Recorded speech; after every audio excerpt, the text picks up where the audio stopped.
Hello, everyone, and welcome back to this week's episode of the Rosa and Ravini podcast, Making Sense of This World. My name is Manas Chavla. As always, I'm really pleased to be joined by CEO and Head of Research, Brunello Rosa.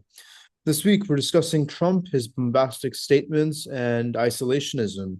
Will that leave the United States more vulnerable to shocks politically, economically, geopolitically, as we embark on quite a journey for the next 4 years? Um, we've always sort of, Brunello, thought of Trump as a bit of an unorthodox actor, and now that unorthodoxy is fueled by what you call his de facto co-president Elon Musk, who we've discussed on the podcast several other times. Speak to me about some of the, rather unorthodox things that this administration's proposed that have been in the headlines as of recent weeks, like Canada, Greenland, Panama, etc. Trump has been extremely vocal and he hasn't even started his presidency yet. So that's a good appetizer of what's about to come. We know that Musk has been also extremely vocal, in particular, on other jurisdictions, on the UK and Germany and so on. Last week he had this interview with Angela Alice Weidel, the leader of the AfD, and she managed to call Hitler a communist. And he said, "Yeah, yeah." Here we are in a phase in which truth, reality, facts are somehow revisited.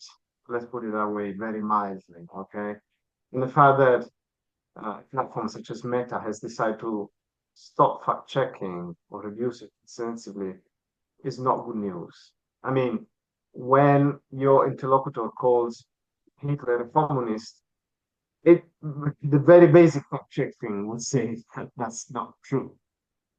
However, we live in a post-truth world, probably, and Trump is one of the major inspirer of this. He has his own concept of reality, his own concept about truth, which is more or less what coincide with his beliefs.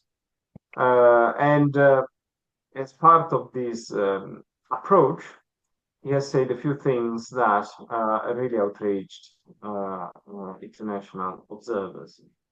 First one was on uh, Canada, when he said that Canadians would be extremely happy to become the 51st state of the US. Again, is there a referendum on that to prove that, or is just a poll on X, which is owned by Musk? I mean, how did he come to that conclusion? To the point he called Governor Trudeau as opposed as prime minister, as you would do with the state of the US. I mean, it's borderline insulting, if not more. Now, clearly, Trudeau has resigned. Is weak. Uh, he was the first foreign leader to fly to Mar-a-Lago to congratulate to some extent to make sure that Canada was not, how can I say, immediately caught in another trade war as it happened when NAFTA was revisited. The second was on Mexico, that they said should be redenominated Gulf of America instead of Gulf of Mexico. That's an interesting perspective.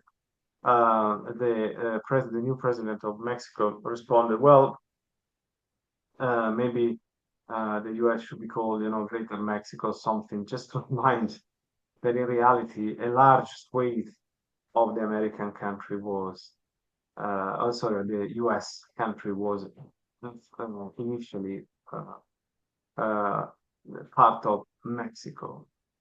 And then we have all read about the Panama Canal and the Greenland territory. On Panama, he said, we gave it back to the Panama's people, and guess what? They given to the Chinese. This is endangering our economic security. We cannot allow this to happen. Same for Greenland. Now that ice is melting, access to the Arctic is crucial.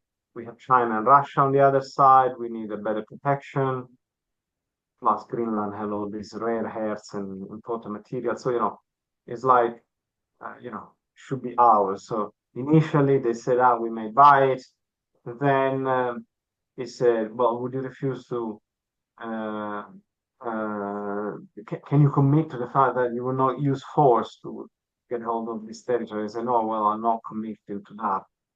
So, I think we are, in a, if it's just statements before it takes the presidency, a bit of folklore. Um, if instead they become policies, that is going to be extremely dangerous. Yeah.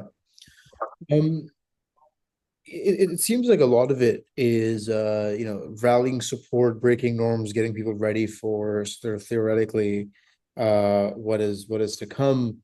Concerning Greenland, Trump stated that he can't assure you that he wouldn't use force to gain control of Greenland. I mean, what kind of reaction have they generated from the international community? How outlandish is this? And would any of this actually happen, do you think, Fernella?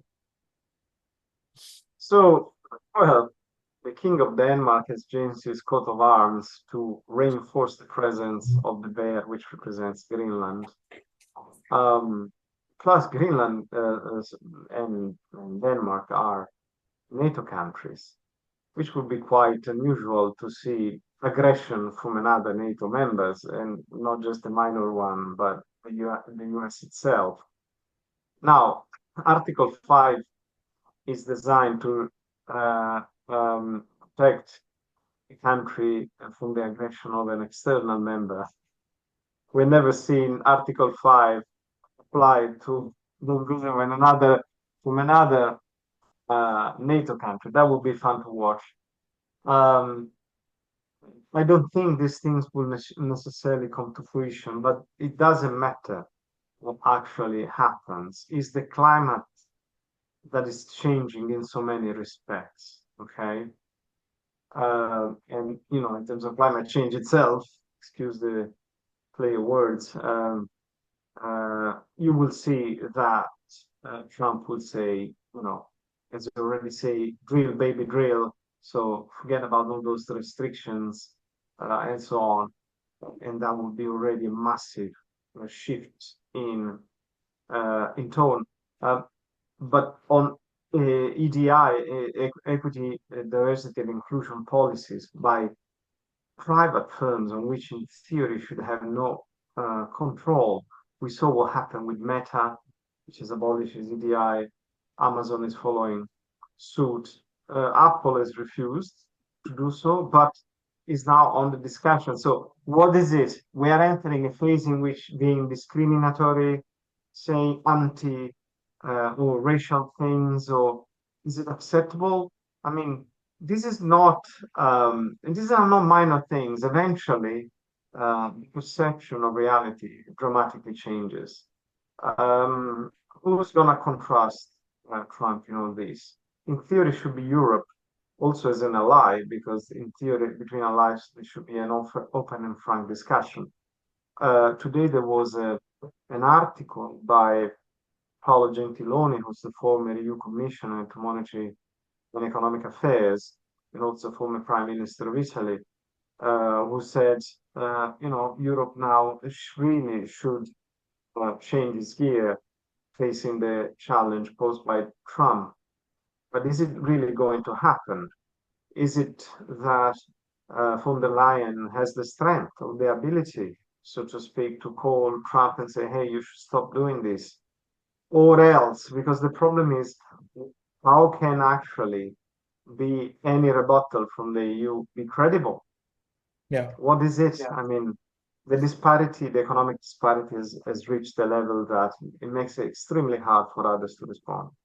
Yeah, absolutely. I mean, one can only hope, as you say, that after the inauguration, both Trump and Musk, who are sort of serving as co-presidents now, moderate their tone and adopt a much more institutional stance. But there's very little in the first term to indicate that that might actually happen. So we continue to hope on as one does. Brunello, as always, thank you so much for your time and insight. Thank you very much. Until next time.